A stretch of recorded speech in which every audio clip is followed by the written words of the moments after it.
সম্মানিত ভিউয়ার্স, আসসালামু আলাইকুম। আশা করছি আল্লাহর রহমতে সকলে খুব ভালো আছেন। দেশ এবং দেশের বাইরে থেকে যে সমস্ত প্রবাসী ভাই বোনেরা আজকের এই ভিডিওতে ক্লিক করেছেন তাদেরকে অসংখ্য ধন্যবাদ জানাচ্ছি। থাম্বনেল এবং টাইটেল দেখে অলরেডি বুঝতে পেরেছেন ভিডিওটা মূলত আজকে কোন বিষয়ে হতে চলেছে। তো অনুরোধ থাকবে ভিডিওটি না টেনে শুরু থেকে শেষ পর্যন্ত দেখার জন্য। এখনো যদি আমাদের চ্যানেলটিকে সাবস্ক্রাইব করে না থাকেন অবশ্যই চ্যানেলটিকে সাবস্ক্রাইব করে রাখুন। পরবর্তী নিউ আপডেট ভিডিও নোটিফিকেশন যেন সবার আগে আপনাদের কাছে পৌঁছে যায়।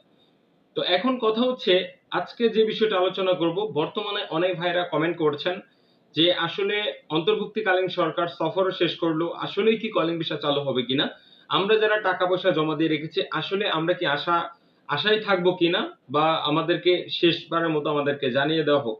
এখন কথা হচ্ছে ভাই, অফিসিয়ালি ওরকম কোনো আপডেট আসে নাই যেটা আপনাদেরকে আমরা জানিয়ে দিব যে আপনারা টাকা পয়সা জমা নিয়ে নেন এবং কি আপনারা দেখা গেছে রিফান্ড করে নেন, ঠিক আছে। এখন কথা হচ্ছে কলিং ভিসা চালু হওয়ার একটা চান্স রয়েছে।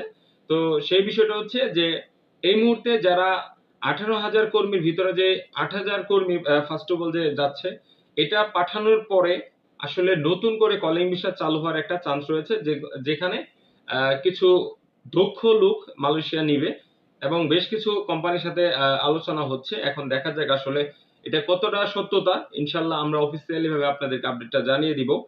তো ইতিমধ্যে দেখেন ইয়াসিন মিয়া ভাই কমেন্ট করেছে, আচ্ছা ভাই কলিং বিষয় কি চালু হয়েছে? আমি ভাই দালালের কাছে 2.5 লক্ষ টাকা জমা দিয়ে রাখছি, এখন ভাই আমি দিশেহারা। এখন ভাই কলিং বিষয় আমি বললি যে কলিং বিষয় হচ্ছে যে 18,000 কর্মী যারা যেতে পারেনি তাদের জন্য কিন্তু কলিং বিষয় চালু হয়েছে, নতুনদের জন্য এখন কিন্তু কলিং বিষয় চালু হয়নি। তো আরেক ভাই কমেন্ট করেছে, বিশ্বাস অনুপ, 10 মাস আগে মেডিকেল হয়েছি এবং জুলাইতে আবার মেডিকেল হয়েছি, 50,000 টাকা জমা দিয়েছিলাম মেডিকেলের কথায়। এখন 2 মাস আবার যদি ভিসা না দিতে পারে টাকা প্লাস বই দুইটা নিয়ে মালয়েশিয়ার স্বপ্ন বাদ দিয়ে দিব। এখন ভাই আমি যেটা বলি, এই মুহূর্তে যেহেতু আপনি টাকা পয়সা জমা দিয়ে রেখেছেন, মেডিকেল করে রেখেছেন, তো কিছুদিন অপেক্ষা করেন। এর ভিতরে ইনশাল্লাহ যদি সুখবর আসে অবশ্যই আপনাদেরকে আমরা জানিয়ে দিব। আরেক ভাই কমেন্ট করেছে, ভাই এই মুহূর্তে কলিং ভিসা চালু হওয়ার কোনো সম্ভাবনা দেখছি না। আসলে দেখেন এই মুহূর্তে আসলে নতুন করে কলিং ভিসা চালু হওয়ার কোনো অফিসিয়ালি আপডেট আমরাও পাইনি।